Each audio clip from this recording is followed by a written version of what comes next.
वहीं उत्तराखंड में आज से चारधाम यात्रा की शुरुआत हो गई है। गंगोत्री यमुनोत्री धाम के कपाट खुले हैं। बड़ी खबर आपको बताते हैं, अक्षय तृतीया के अवसर पर कपाट खुले गए हैं। सीएम पुष्कर सिंह धामी ने दर्शन पूजन किए। 2 मई को सुबह 7 बजे केदारनाथ धाम के कपाट खुलेंगे।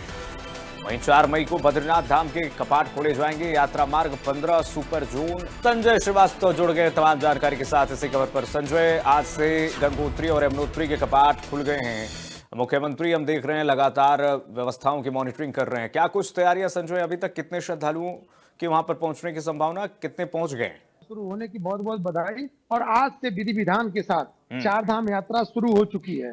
सबसे पहले आज गंगोत्री के कपाट खुले, जिसमें मुख्यमंत्री खुद मौजूद थे। फिर मां यमुनोत्री के कपाट खुले हैं और यहाँ पे हजारों की तादाद में पूरे देश से श्रद्धालु सुबह से लाइन लगा के दर्शन कर रहे हैं। अब अगर इंतजार है तो 2 तारीख का और 4 तारीख का। 2 तारीख को बाबा केदारनाथ के कपाट खुलेंगे। सबसे ज्यादा जो रुझान आ रहा है, जो सबसे ज्यादा रजिस्ट्रेशन हुआ है, वह बाबा केदारनाथ के लिए हुआ है 2 तारीख को, जिसकी लोग इंतजार कर रहे हैं। उसके बाद 4 तारीख को बाबा बद्रीनाथ के कपाट खोले जाएंगे।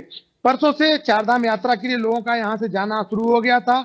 ऋषिकेश में पूरी तैयारी के साथ जांच पड़ताल के बाद लोगों को ऊपर भेजा जा रहा है। इस बार जो देखने को मिल रहा है, शासन प्रशासन पूरी तरह मुस्तैद है और वह ये चाहता है कि चार धाम यात्रा सकुशल जैसे प्रारंभ हुआ है उसी तरह समापन हो। मुख्य सचिव ने कल इसकी बैठक की और बैठक में उन्होंने कहा कि हमारी प्राथमिकता होगी कि लोग अगर यहाँ से जैसे जा रहे हैं उसी तरह सकुशल वापस आए। उनका स्वागत जाते समय भी होगा, तो जब वो चार धाम की यात्रा वापस करके आएंगे तो उसी तरह उनका स्वागत किया जाएगा। इसलिए हम चाहते हैं कि सकुशल इस यात्रा को हम लोग संपन्न कराने पे विशेष ध्यान दें। जी बिल्कुल संजय, पिछले सीजन में हमने देखा चार धाम यात्रा की जब शुरुआत हुई थी, थोड़ी अव्यवस्था हुई थी। भीड़ को लेकर के जो अव्यवस्थाएं फैली थी उस पर सरकार को घेरने की कोशिश किस तरीके से विपक्ष ने किया था। कांग्रेस पार्टी ने जमकर इस पर सदन में भी सवाल उठाए और रोड सड़कों पर भी कांग्रेस पार्टी ने सवाल उठाए थे। लेकिन इस बार मुख्यमंत्री स्वयं इस वक्त पूरी व्यवस्थाओं का निगरानी कर रहे हैं। क्या कुछ खासियत इस बार रखा गया है कानून व्यवस्था को बनाए रखने के लिए? भीड़ सबसे महत्वपूर्ण और दोहरी चुनौती ये है शासन के पास कि क्राउड मैनेजमेंट कैसे किया जाएगा।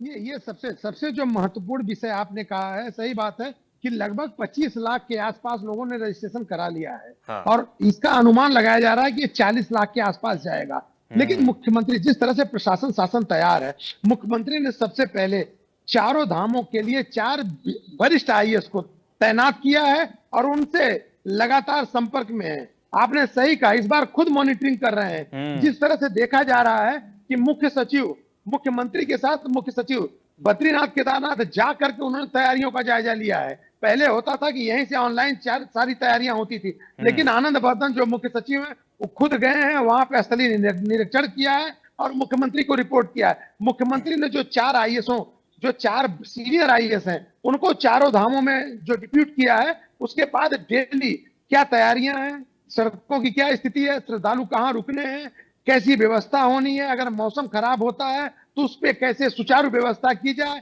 उन्हें कहाँ पे रखा जाए, इस बार सारी चीज पहले से तैयार करके रखी जा रही है। तो ये माना जा रहा है कि इस बार यात्रा पिछली वर्ष की तुलना में इस बार यात्रा अच्छी जाएगी। जी बिल्कुल, यही कामना भी है, अच्छी जाए यात्रा। गंगोत्री और यमुनोत्री के कपाट तो खुल गए हैं, लेकिन केदारनाथ धाम के कपाट भी खोलने को लेकर के जानकारी मिली है, जरा दर्शकों को वो भी बताइए संजय।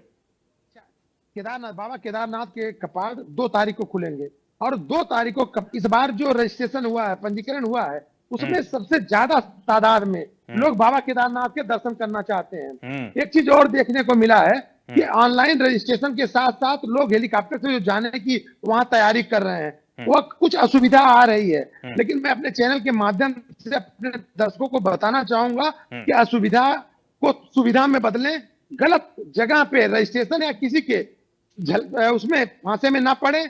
हेलीकॉप्टर की जो बुकिंग है वह ऑनलाइन करें और जो आधिकारिक वेबसाइट है उसके माध्यम से करें। बिल्कुल यही हमारी कामना है कि श्रद्धालुओं को उचित व्यवस्थाएं मुहैया कराई जाए, शासन की तरफ से कोई अव्यवस्था न फैले और लाखों श्रद्धालुओं की आस्था है। आगे बढ़ते हैं। शुक्रिया बहुत आपका संजय, तमाम जानकारी साझा